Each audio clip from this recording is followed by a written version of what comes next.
Hi everybody, my name is Lily and I want to talk a little bit more on my topic of social anxiety and how stylized language can be used to help describe it.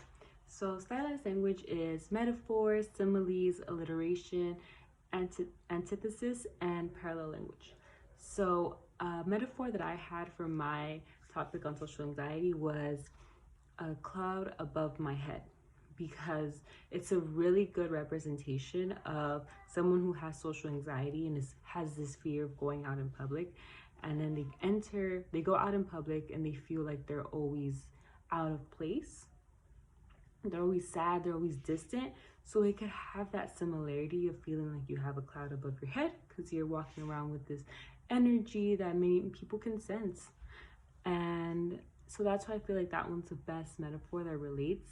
There's also one that's struggling to keep afloat because you're struggling to keep that positive mentality to want to be out and about. And my simile, I have two that I'm struggling between because they're both very important. I might use both, I don't know. But one is as anxious as a chihuahua, because when you have social anxiety, you're very anxious, and chihuahuas are always nervous and always trying to run away and hide from people. So I always think like it's a really good comparison of the two. And another one touches more on the emotional basis, where it's like I'm emotional like a roller coaster, because it's the ups and downs.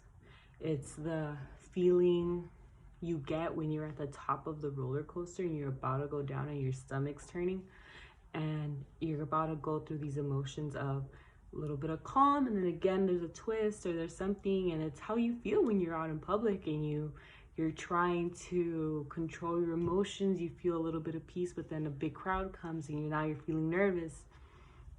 So I think those are really two good similes that I can use.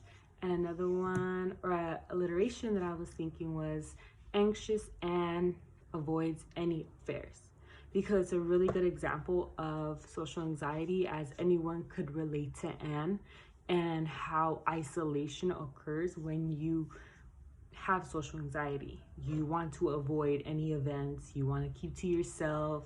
And I really think that's a really good alliteration that helps really bring out social anxiety.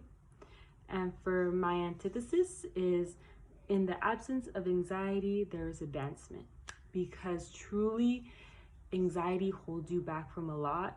It does put you in this bubble that you feel like you can't get out of, and it does ruin your chances for advancement, as you aren't coming out and making these networks and talking to people and improving yourself. And for my parallel language, social anxiety is discomfort, avoidance, and isolation, because your discomfort comes when you go out in public and you just aren't comfortable in your environment. Avoidance and isolation go hand in hand, because you tend to avoid going out. You tend to avoid these invitations, and isolation occurs when you just don't want to speak to anybody. You just want to keep to yourself and to your safe place. Well, I hope you guys can let me know what you think about my stylized language and any improvements I can have, or what you guys think. Thank you.